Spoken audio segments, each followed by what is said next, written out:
الرحمن الرحیم 15ویں تراویح کے چند اہم نکات۔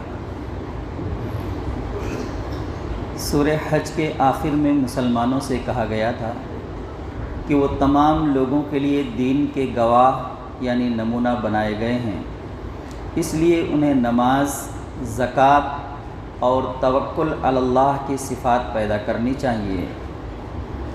سورہ مومنون کی ابتدا اس تفصیل سے کی گئی ہے کہ فرمایا کامیاب ہو گئے وہ لوگ جو ایمان لائے، اپنی نمازوں میں خشوع اختیار کرتے ہیں، لغویات یعنی فضول اور بے مقصد باتوں اور کاموں سے دور رہتے ہیں، اپنے نفس، اخلاق، زندگی اور مال سب کا تزکیہ کرتے رہتے ہیں، اپنے جسموں کے قابل شرم حصوں کو چھپا کر رکھتے ہیں اور جنسی معاملات میں آزاد اور بے لگام نہیں ہوتے، اپنی امانتوں اور عہد و پیمان کا پاس رکھتے ہیں، اپنی نمازوں کی محافظت کرتے ہیں یعنی حفاظت کرتے ہیں۔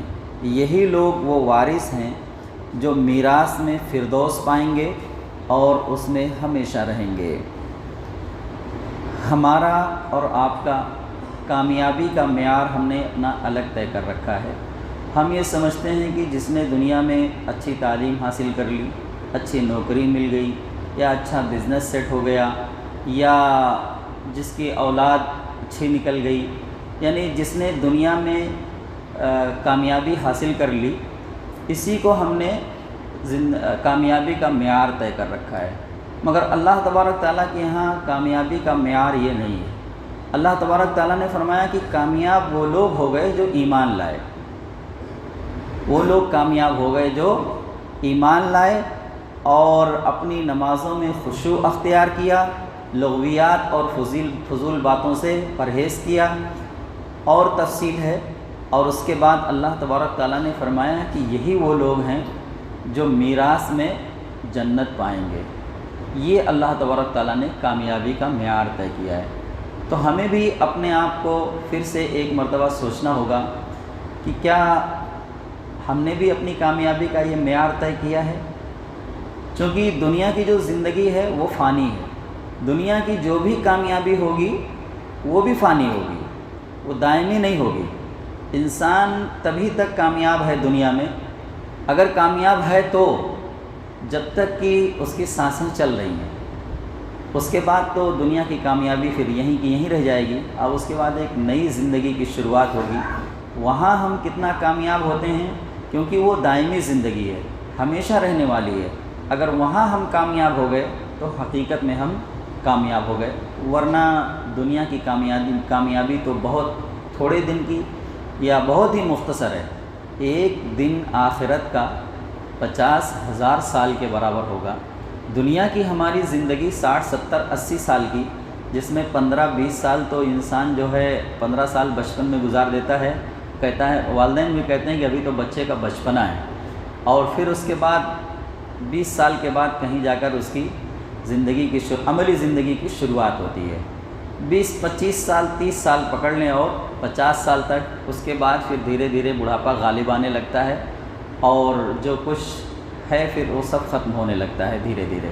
تو یہ 30 سال اگر انسان دنیا میں دنیاوی اعتبار سے کامیاب زندگی گزار لیا تو 50,000 سال کے مقابلے والی زندگی ایک دن 50,000 سال کے برابر، تو کیا حیثیت رکھتا ہے، کیا اہمیت رکھتا ہے اس کا؟ ایسا لگتا ہے جیسے صبح کا ایک لمحہ گزر گیا، آیا اور چلا گیا۔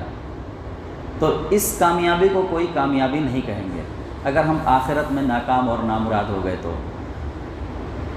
انسان کی پیدائش میں خدا کی قدرت کی جو نشانیاں ہیں ان سے موت کے بعد دوبارہ اٹھائے جانے پر دلیل دی، اور کائنات میں خدا کی پروردگاری کی جو نشانیاں ہیں ان سے سزا اور جزا کے لازم ہونے کی دلیل دی۔ ہر قسم کے میووں، پھلوں اور غذا کی دوسری چیزوں، جانوروں اور ان کے دودھ اور دوسرے فوائد کی تفصیل گنا کر توجہ دلائی کہ جو ہستی تمہاری ایک ایک ضرورت اور آسائش کا اس درجہ خیال رکھتی ہے، کیا تمہیں اور ان چیزوں کو بنا کر ایک کونے میں جا بیٹھی ہے اور اس بات سے بالکل بے تعلق ہو گئی ہے کہ تم اس کی دنیا میں کیا کر رہے ہو اور کیا نہیں کر رہے ہو؟ کیا اس کی انصاف پسندی کا یہ لازمی تقاضا نہیں ہے کہ وہ ایک دن ایسا بھی لائے جب تم سے تمہاری ذمہ داریوں کی باس پرس ہو اور خدا کی نعمتوں کا شکر ادا کرنے اور اس کے حقوق ادا کرنے والوں کو جزا اور ناشکری اور ظلم کرنے والوں کو سزا دی جائے؟ بتایا کہ تمام انبیاء علیہم السلام کو اللہ کی طرف سے ایک ہی دین ملا اور وہ ایک ہی پیغام لے کر آئے، لیکن ان کی امتوں نے ان کے لائے ہوئے دین کو ٹکڑے ٹکڑے کر کے رکھ دیا اور اب سب اپنے اپنے طریقوں میں مگن ہیں۔ نبی صلی اللہ علیہ وآلہ وسلم کو تلقین کی گئی کہ صبر کریں اور کچھ دن انہیں اپنے طریقوں پر مگن رہنے دیں۔ یہ دنیا دار اور دنیا پرست اپنی انہی دلچسپیوں میں ڈوبے رہیں گے، یہاں تک کہ جب ہم ان کو پکڑیں گے تو یہ سب چیخیں گے اور چلائیں گے، لیکن یہ سب بیکار ہوگا۔ سورہ کے خاتمہ پر نافرمانوں کو دی جانے والی عبرتناک سزا کا نقشہ کھینچتے ہوئے فرمایا کہ اس وقت ان سے کہا جائے گا، تم نے ہمارے فرما برداروں اور ہم سے بخشش اور رحم کی دعائیں کرنے والوں کا مذاق اڑایا، یہاں تک کہ ان کی مخالفت میں تم یہ بھی بھول گئے کہ میں بھی کوئی ہوں اور تم ان پر ہنستے رہے۔ آج ان کے صبر کا پھل میں نے دیا ہے کہ انہیں کامیاب کر دیا۔ پھر اللہ تعالیٰ ان سے پوچھے گا، بتاؤ زمین میں کتنے سال رہے؟ کہیں گے ایک دن یا اس کا کوئی حصہ۔ ارشاد ہوگا، تھوڑی دیر ٹھہرے ہو نا، کاش تم نے یہ بات اسی وقت جان لی ہوتی۔ کیا تم نے یہ سمجھ رکھا تھا کہ ہم نے تمہیں فضول پیدا کیا ہے اور تمہیں ہماری طرف کبھی پلٹنا ہی نہیں ہے؟ انسان جب آخرت کے ایام، آخرت کے دن جب وہ دیکھے گا اور اللہ تبارک تعالیٰ اس سے پوچھیں گے، بتاؤ دنیا میں کتنے دن گزار کر آئے، تو وہ خود کہے گا ایک دن یا اس سے کچھ کم، ایک دن یا اس سے کچھ کم۔ یعنی یہ جو 60-70 سال 80 سال کی زندگی جو ہم گزار کر یہاں سے جا رہے ہیں، ہم خود آخرت میں اللہ کے سامنے کھڑے ہو کر کہیں گے کہ جب اللہ ہم سے سوال کرے گا کہ ایک دن یا اس سے کچھ کم، تو اتنی تھوڑی سی زندگی کے لیے آخرت کی دائمی زندگی کو ہم کیوں خراب کر لیں؟ اے محمد صلی اللہ علیہ وآلہ وسلم، دعا کیجئے، میرے رب درگزر فرما اور رحم فرما، تو سب رحم کرنے والوں میں سے سب سے اچھا رحم فرمانے والا ہے۔ سورہ نور میں سب سے پہلے زنا کی سزا بیان کی گئی کہ زانی مرد عورت میں سے ہر ایک کو 100 کوڑے مارے جائیں۔ پھر جھوٹے الزام کی سزا بیان کی کہ 80 کوڑے مارے جائیں، اور حضرت عائشہ رضی اللہ عنہا پر جو الزام منافقین نے لگایا تھا، اس سے حضرت عائشہ رضی اللہ عنہا کو بری کرتے ہوئے فرمایا، تم نے اسی وقت کیوں نہ کہہ دیا کہ یہ صریح بہتان ہے۔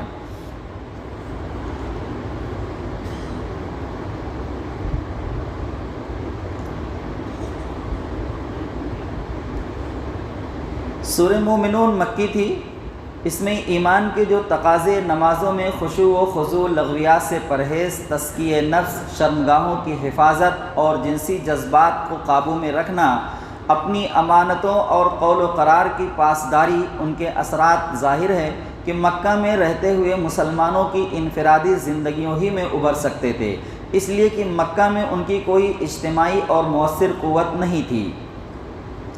لیکن ہجرت کے بعد جب مسلمان مدینہ میں جمع ہو گئے اور ان کی ایک اجتماعی اور سیاسی شکل بن گئی، تب وقت آیا کہ اس ایمان کے تقاضے ان کی معاشرتی زندگی میں بھی نمایاں ہوں۔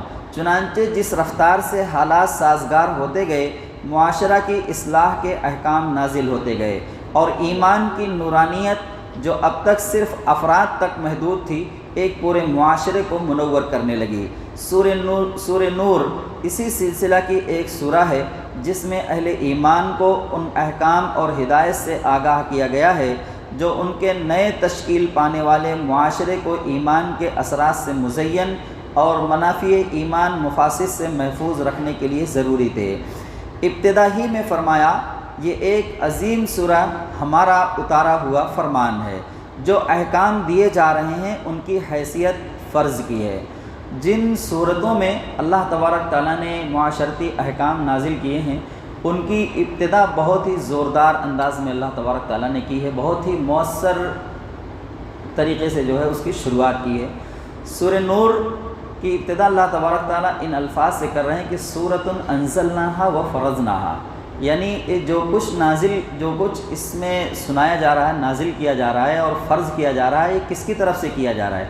اللہ تبارک تعالیٰ کی طرف سے کیا جا رہا ہے۔ سورہ بقرہ کے اندر اللہ تبارک تعالیٰ نے فرمان اتارے، احکامات نازل فرمائے، اس میں بھی ابتدا کی گئی الف لام میم ذالک الکتاب لا ریب فیہ، حروف مقطعات کے 3 لفظ استعمال کیے گئے، اور اس کے بعد اللہ تبارک تعالیٰ نے فرمایا کہ یہ وہ کتاب ہے جس میں شک اور شبہے کی کوئی گنجائش نہیں ہے، یعنی جو احکام اس میں بتلائے جا رہے ہیں، تمہارے اوپر نافذ کیے جا رہے ہیں، یہ شک اور شبہے سے بالا تر ہیں۔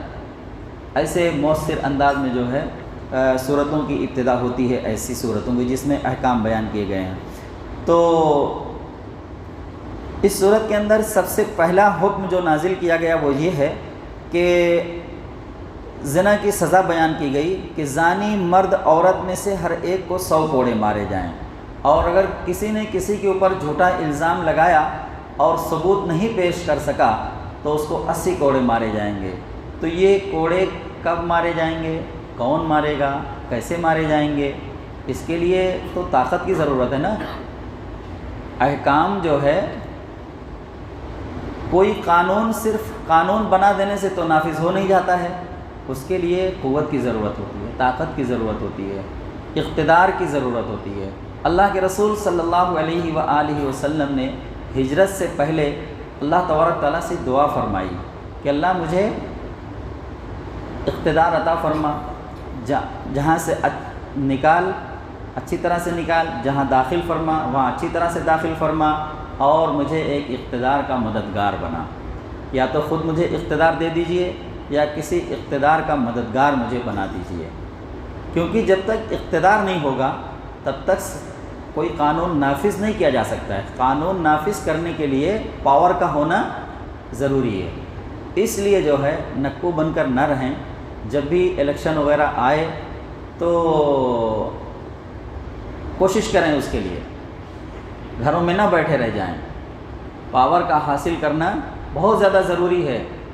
دین کا کوئی بھی حکم ہو اس کو نافذ کرنے کے لیے، دین ہی نہیں بلکہ کسی قسم کا، اگر دنیا کا ہی قانون بنایا ہوا، دنیا کے لوگوں کا ہی قانون ہو تو اس کو نافذ کرنے کے لیے تو طاقت کی ضرورت ہے ہی۔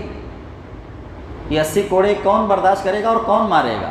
جس کے پاس طاقت ہوگی وہی مارے گا، اور اگر کسی جابر اور ظالم شخص نے وہ جرم کیا ہے جو 100 کوڑے یا 80 کوڑے کی سزا کا مستحق ہے تو کون مارنے جائے گا اس کو؟ کیونکہ وہ تو خود ہی ظالم ہے، وہ تو خود ہی طاقت رکھتا ہے، تو اس سے زیادہ طاقت کی ضرورت ہے۔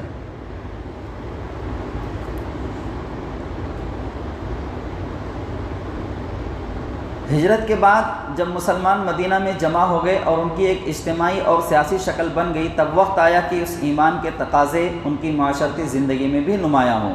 چنانچہ جس رفتار سے حالات سازگار ہوتے گئے، معاشرہ کی اصلاح کے احکام نازل ہوتے گئے، اور ایمان کی نورانیت جو اب تک صرف افراد تک محدود تھی، ایک پورے معاشرے کو منور کرنے لگی۔ سورہ نور اسی سلسلہ کی ایک سورہ ہے جس میں اہل ایمان کو ان احکام اور ہدایت سے آگاہ کیا گیا ہے جو ان کے نئے تشکیل پانے والے معاشرے کو ایمان کے اثرات سے مزین فرماتی ہے۔ ابتدا ہی میں فرمایا یہ ایک عظیم سورہ ہے، ہمارا اتارا ہوا فرمان ہے، جو احکام دیے جا رہے ہیں ان کی حیثیت فرض کی ہے، جن کی اطاعت بے چون و چرا کی جانی چاہیے۔ پھر زنا کا ذکر کیا کیونکہ معاشرے کے انتشار اور فساد میں سب سے زیادہ دخل اسی کو ہے۔ معاشرے کے استحکام کا انحصار اس بات پر ہے کہ رحم کے رشتوں کی پاکیزگی برقرار رکھی جائے، ان کا احترام کیا جائے اور انہیں ہر طرح کے خلل اور بگاڑ سے محفوظ رکھا جائے۔ زنا اس پاکیزگی کو ختم کر کے معاشرے کو بالآخر جانوروں کا ایک گلا بنا کر رکھ دیتا ہے، رشتوں پر سے باہمی اعتماد اٹھ جاتا ہے۔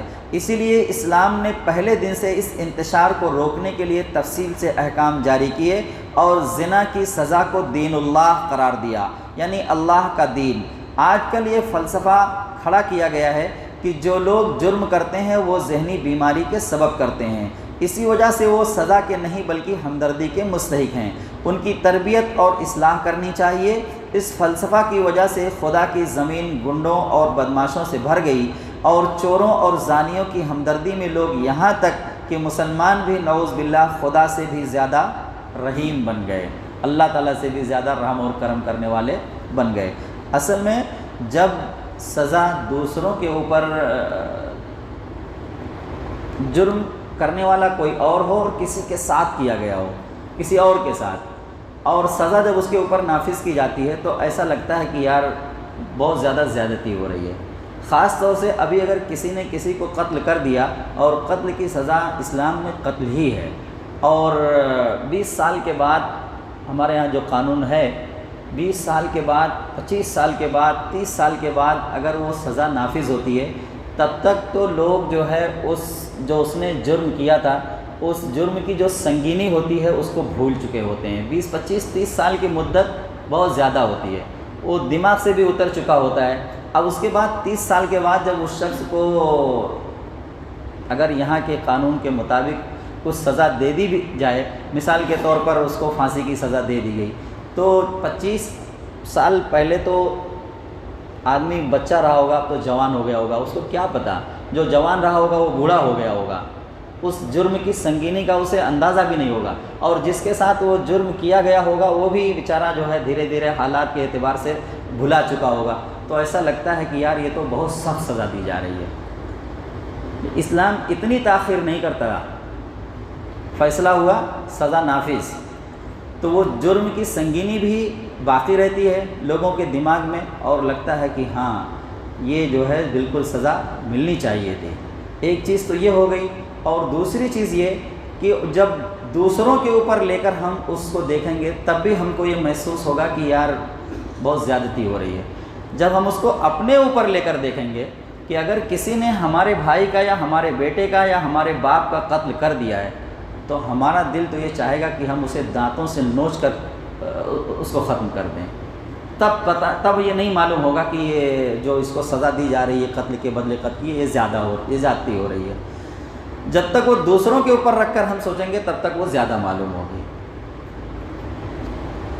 مسلمان مرد عورت کا یہ حق ہے کہ دوسرے افراد ان کے بارے میں اچھا گمان رکھیں، اور جب دلیل سے کسی کا غلط ہونا ثابت نہ ہو جائے سنی سنائی باتوں پر کوئی فیصلہ نہیں کرنا چاہیے۔ شریر لوگوں کو بھی کھلی چھوٹ نہیں ملنی چاہیے، بلکہ انہیں برائی سے روکنا چاہیے اور مسنون طریقوں کی تلقین کرنا چاہیے۔ بدمعاش لوگ اچھے معاشرے کو برداشت نہیں کر سکتے، اس لیے بے حیائی کا چرچا کرتے ہیں، مگر یہ بات خدا کے نزدیک بہت بری ہے۔ بے حیائی پھیلانے والوں کے لیے دنیا اور آخرت میں رسوا کرنے والا عذاب ہے۔ بے اجازت ایک دوسرے کے گھروں میں داخل نہیں ہونا چاہیے۔ 3 دفعہ اجازت مانگنے پر جواب نہ ملے تو واپس لوٹ جانا چاہیے۔ عورت اور مرد دونوں کو آمنا سامنا ہونے پر نگاہیں نیچی رکھنے کا حکم دیا گیا، کیونکہ دونوں کے درمیان سب سے پہلا قاصد نگاہ ہوتی ہے۔ ایک بہت اہم بات اللہ تبارک تعالیٰ نے یہاں پر ہم کو اور آپ کو حکم دیا ہے کہ 3 دفعہ اگر ہم کسی کے گھر پہ جائیں، 3 دفعہ اجازت مانگیں، اگر اجازت نہ ملے تو ہمیں لوٹ آنا چاہیے، اور اس کا برا بھی نہیں لگانا چاہیے، برا بھی نہیں ماننا چاہیے کہ ہم گئے اور ہمیں اجازت نہیں دی گئی، بلکہ اگر وہ شخص یہ کہتا ہے کہ ابھی لوٹ جائیں، فلاں ٹائم آ جائیں، تو بھی ہمیں برا ماننے کا حق نہیں ہے۔ اس کی کیا مجبوری ہے وہ وہی جانے۔ اگر وہ ابھی ہم سے ملاقات نہیں کرنا چاہ رہا ہے، کوئی اور وقت دے رہا ہے، تو بالکل ہم اس کے وقت پر ہی جائیں اور برا بھی نہ مانیں۔ بے اجازت ایک دوسرے کے گھروں میں داخل نہیں ہونا چاہیے۔ 3 دفعہ اجازت مانگنے پر بھی جواب نہ ملے تو واپس لوٹ جانا چاہیے۔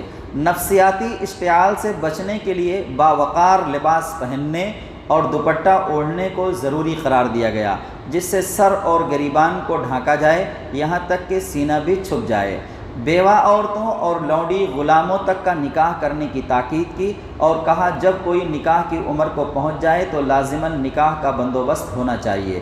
کائنات کی نشانیوں پر غور کرنے کی دعوت دی کہ اس کائنات میں تمام اختیارات اور تصرفات کا مالک اللہ وحدہ لا شریک ہے، ہر چیز اسی کی حمد اور تسبیح کرتی ہے، اس لیے انسانوں کا بھی فرض ہے کہ اس پر ایمان لائیں، اس کی عبادت اور اطاعت میں کسی کو شریک کر کے اس کے غضب کے مستحق نہ بنیں۔ یہاں اشارہ ہے اس بات کی طرف کہ اللہ کے حکم کے خلاف کسی کی اطاعت نہ کی جائے۔ ہمارے یہاں ایک بیماری یہ پھیلی ہوئی ہے کہ شوہر اگر بے پردگی اور بے حیائی چاہتا ہے تو عورت یہ کہہ کر کہ شوہر ایسا چاہتا ہے وہی روش اختیار کر لیتی ہے، اس کا کوئی جواز نہیں ہے۔ جہاں پر اللہ کا حکم بندوں کے حکم سے ٹکراتا ہو وہاں بندوں کے حکم کی کوئی حیثیت نہیں ہے، چاہے وہ والدین ہی کیوں نہ ہو۔ والدین کے لیے بھی اللہ تبارک تعالیٰ نے جہاں پر ان کے حقوق کو بیان کیا، سب سے پہلے یہ بات کہہ دی کہ وَقَضَىٰ رَبُّكَ أَلَّا تَعْبُدُوا إِلَّا إِيَّاهُ، کہ عبادت تو صرف اللہ کی ہوگی۔ اس کے بعد پھر اب والدین کے حقوق بیان کیے جا رہے ہیں۔ منافقین کو تنبیہ کی کہ انہوں نے جو روش اپنائی ہوئی ہے کہ اپنے مفاد کے حد خدا اور رسول صلی اللہ علیہ وآلہ وسلم کا کہنا مانتے ہیں اور مفاد کے خلاف ان کے حکم کو ٹال جاتے ہیں، یہ روش اب نہیں چلے گی۔ ماننا ہے تو پوری یکسوئی سے خدا اور رسول اللہ صلی اللہ علیہ وآلہ وسلم کا حکم مانو، ورنہ خدا کو تمہاری کوئی پرواہ نہیں۔ رسول اللہ صلی اللہ علیہ وآلہ وسلم کے سچے ساتھیوں کو نہایت واضح الفاظ میں خوشخبری دی کہ زمین کی خلافت تمہیں ملے گی اور مخالفین اور دین کے دشمن تمہارا اور تمہارے دین کا کچھ نہیں بگاڑ سکیں گے۔ پھر شرط لگائی یہاں پر، ایسا کب ہوگا؟ خلافت کب ملے گی؟ اقتدار کب ملے گا؟ یہ دشمن ہمارا کب نہیں بگاڑ سکیں گے کچھ؟ کہ تم نماز کا اہتمام کرو، زکوٰۃ ادا کرتے رہو اور رسول اللہ صلی اللہ علیہ وآلہ وسلم کی اطاعت پر پوری دل جمعی سے ڈٹے رہو۔ جلد وقت آنے والا ہے کہ خدا خوف کی حالت کو امن اور اطمینان سے بدل دے گا۔ ہم نہ پوری طرح سے نماز کے پابند، نہ ہم پوری طرح سے زکوٰۃ کے پابند، اور نہ ہم اللہ اور اس کے رسول کے حکموں کی تعمیل کے لیے اپنے آپ کو پابند کر پاتے ہیں، اور امید کرتے ہیں کہ بالکل امن اور اطمینان ایسا رہے جیسے مدینہ پہنچنے کے کچھ دن کے بعد صحابہ کرام کو یا بعد کے مسلمانوں کو مل گیا تھا۔ تو ویسا پابندی انہوں نے اپنی زندگی میں کی تو اللہ تبارک تعالیٰ نے ان کو وہ امن، اطمینان اور سکون اور ایک باروب زندگی عطا کی کہ ان کے سامنے کوئی ٹھہر نہیں سکتا تھا۔ آج ہم نے جو ہے اپنی پستی اور زوال کا گڑھا ہم نے خود کھودا ہے اپنے ہاتھوں سے، اور جب تک ہم لوٹیں گے نہیں اچھے اعمال کی طرف تب تک ہزار کوششیں کر لیں کچھ بھی فرق پڑنے والا نہیں ہے۔ اعمال کو پہلے اپنی زندگی میں لانا ہوگا اور اس کے بعد پھر ہمیں کوشش کرنی ہوگی، تو انشاءاللہ اللہ کی ذات سے پوری امید ہے کہ اللہ ہمیں کامیابی عطا فرمائے گا۔ بعض معاشرتی احکام سورہ کے اخیر میں دیے گئے ہیں۔ آیت نمبر 58 میں کہا گیا ہے کہ گھر کے نوکر چاکر اور نابالغ بچوں کو چاہیے کہ ان 3 اوقات میں اجازت لے کر کمرے میں داخل ہوں۔ یہ گھر کے اندر کی بات ہو رہی ہے۔ اگر کسی جو لوگ گھر کے اندر رہتے ہیں ان کے لیے یہ حکم دیا جا رہا ہے، گھر کے نوکر چاکر بچے اگر آپ کے بیڈ روم میں جانا چاہتے ہیں تو 3 اوقات ایسے ہیں جس میں اجازت لے کر جانا ہے بیڈ روم کے اندر۔ وہ اوقات کون سے ہیں؟ فجر کی نماز سے پہلے، دوپہر کو جب کپڑے اتار کر لیٹتے ہو، عشاء کی نماز کے بعد۔ یہ 3 اوقات تمہارے پردے کے ہیں۔ ان اوقات کے علاوہ بلا اجازت آئیں تو تم پر اور ان پر کوئی گناہ نہ ہوگا۔ تم ایک دوسرے کے پاس بار بار آتے جاتے ہو۔ اس طرح اللہ تعالیٰ اپنے ارشادات کی توضیح کرتا ہے، وہ بڑا علیم و حکیم ہے۔ پھر بچے جب بڑے ہو جائیں تو چاہیے کہ اسی طرح اجازت لے کر آیا کریں جس طرح ان کے بڑے اجازت لیتے رہے ہیں۔ جو عورتیں ادھیڑ عمر کی ہوں اور انہیں نکاح میں دلچسپی نہ ہو، وہ اگر اپنی چادریں اتار کر رکھ دیں تو ان پر کوئی گناہ نہیں، بشرطے کی زینت کی نمائش کرنے والی نہ ہوں۔ پھر بھی وہ احتیاط کریں اور حیاداری برتیں تو ان کے حق میں اچھا ہے۔ آج ہمارے یہاں معاملہ پردے کے معاملے میں الٹا ہو گیا ہے۔ جب ان کو پردے کی زیادہ ضرورت ہے تب تو وہ نمائش کرتی پھرتی ہیں، یعنی جوانی کے وقت، اور جب ان کی عمر ڈھل جاتی ہے، جب اللہ تبارک تعالیٰ کہہ رہے ہیں کہ اگر وہ اپنی چادریں اتار دیں تو کوئی حرج نہیں ہے، لیکن احتیاط برتیں، حیاداری اختیار کریں تو یہ بہتر ہے۔ پھر بھی یہ بات کہی جا رہی ہے۔ اس وقت بہت زیادہ پردے کا اہتمام ہونے لگتا ہے۔ اب شادی ہو گئی، پوتے ہو گئے، تو اب تو ایک دم بالکل جو ہے گھونگھٹ لٹکائے اور ہر جگہ جہاں گنجائش ہے وہاں خوب ڈھانک لیا گیا، اور جب گنجائش نہیں تھی تب نمائش کی جا رہی تھی۔ تو اس روش سے ہمیں اپنے آپ کو بچانے کی ضرورت ہے۔ جو لوگ بڑے ہیں، صاحب اولاد ہیں، اگر ان کے گھر میں بیٹیاں ایسا کر رہی ہیں تو ان کو پابند کرنے کی ضرورت ہے۔ حضرت عبداللہ بن عباس رضی اللہ عنہ فرماتے ہیں کہ جب اللہ تعالیٰ کا یہ حکم آیا کہ ایک دوسرے کا مال ناجائز طریقوں سے نہ کھایا کرو، تو لوگ ایک دوسرے کے یہاں کھانا کھانے میں سخت احتیاط برتنے لگے، حتیٰ کہ قانونی شرطوں کے مطابق صاحب خانہ کی دعوت اور اجازت جب تک نہ ہو کسی عزیز یا دوست کے یہاں بھی کھانا جائز نہیں سمجھتے تھے۔ اس کی تردید میں فرمایا معذور حضرات، اندھے، لنگڑے، بیمار اور خود تم لوگ اپنے رشتہ داروں کے یہاں کھا سکتے ہو، جیسے باپ، دادا، ماں، نانی، بہنوں اور بھائیوں کے گھر میں، اسی طرح چچا، پھوپھی، خالہ، ماموں کے گھر بھی کھانا کھا سکتے ہیں۔ اسی طرح جن گھروں کی کنجیاں تمہاری سپردگی میں ہوں یا جو تمہارا قریبی بے تکلف دوست ہو، اس کے یہاں بھی کھا سکتے ہو، اس میں بھی کوئی حرج نہیں کہ سب مل کر کھاؤ یا الگ الگ کھاؤ، البتہ جب گھروں میں داخل ہوا کرو تو اپنوں کو سلام کر لیا کرو کہ یہ دعائے خیر ہے جو اللہ کی طرف سے مقرر کردہ بڑی بابرکت اور پاکیزہ چیز ہے۔ اللہ تعالیٰ اسی طرح تمہارے سامنے آیات بیان کرتا ہے، توقع ہے کہ سوجھ بوجھ سے کام لوگے۔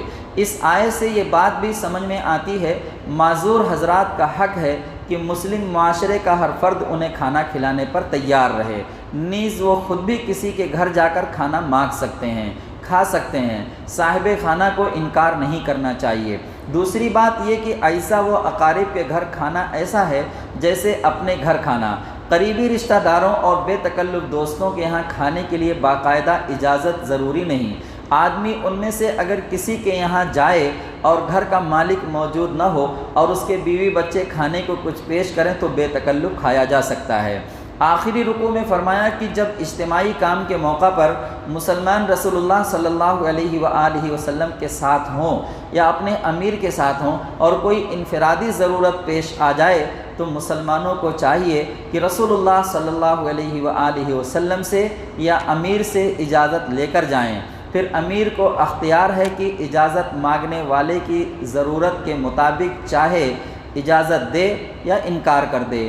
ہم نے یہ منظر یہاں پر دیکھا ہے، خالد چھوٹانی صاحب امیر تھے، تنظیم نشست چل رہی تھی، امان اللہ صاحب مرحوم جو جامعۃ المحسنات چلایا کرتے تھے، انہوں نے اس درمیان جانے کے لیے پرچی لکھ کر خالد چھوٹانی صاحب کو دی اور انہوں نے کہا کہ اجازت نہیں ہے، آپ جا نہیں سکتے ہیں، اجازت نہیں ہے، آپ جا نہیں سکتے ہیں، اور انہوں نے امیر کی اطاعت کی، فوراً اپنی جگہ پر بیٹھ گئے۔ تو ایک ادب ہمیں سکھلایا گیا، اگر آپ کا رہنا اجتماعی ضرورت کے لیے فائدہ مند ہو اور امیر نہیں چاہتا ہے کہ آپ یہاں سے جائیں تو اس کو اختیار ہے، وہ آپ کو بٹھا سکتا ہے۔ انہوں نے بٹھایا اور وہ بیچارے بیٹھے بھی، اللہ تعالیٰ ان کی مغفرت فرمائے، ابھی تو دنیا سے رخصت ہو گئے۔ تو یہ مزاج ہمارا ہونا چاہیے کہ اگر ہمیں امیر کوئی حکم دے رہا ہے، ہم نے اس کو اپنا بڑا مانا ہے، امیر بنایا ہوا ہے، تو ہمیں ہر وقت اس کے حکم کا پابند رہنا چاہیے، ایسا مزاج ہمارا ہونا چاہیے۔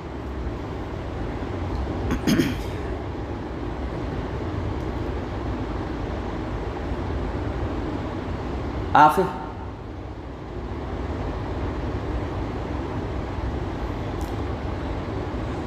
اور اگر اجازت دے تو ایسے لوگوں کے حق میں اللہ سے دعائیں مغفرت کر دے، اور اگر امیر اجازت دے رہا ہے تو امیر کو یہ حکم دیا جا رہا ہے کہ اس کے لیے دعائیں مغفرت کر دے کہ اللہ تعالیٰ معاف فرمانے والا ہے اور رحم فرمانے والا ہے۔ اس میں تنبیہ ہے کہ کسی واقعی ضرورت کے بغیر اجازت طلب کرنا تو سرے سے ناجائز ہے۔ جواز کا پہلو صرف اس صورت میں نکلتا ہے جبکہ جانے کے لیے حقیقی ضرورت لاحق ہو، پھر ضرورت بیان کرنے پر بھی اجازت دینا نہ دینا رسول اللہ صلی اللہ علیہ وآلہ وسلم یا امیر کی مرضی پر موقوف ہے۔ اگر وہ سمجھتا ہے کہ اجتماعی ضرورت اس شخص کی انفرادی ضرورت سے زیادہ اہم ہے تو وہ پورا حق رکھتا ہے کہ اجازت نہ دے، اور اس صورت میں ایک مومن کو اس سے کوئی شکایت نہ ہونی چاہیے۔ اجازت کے ساتھ استغفار کا حکم دینے میں تنبیہ ہے کہ اجازت طلب کرنے میں اگر ذرا سی بہانہ بازی کا بھی دخل ہو یا اجتماعی ضرورت پر انفرادی ضرورت کو مقدم رکھنے کا جذبہ کار فرما ہو تو یہ ایک گناہ ہے۔ لہٰذا رسول اللہ صلی اللہ علیہ وآلہ وسلم اور ان کے جانشین کو چاہیے کہ اجازت دینے کے ساتھ یہ بھی کہہ دے کہ خدا تمہیں معاف فرمائے۔ اب سورہ فرقان نہایت مؤثر انداز میں شروع ہوتی ہے۔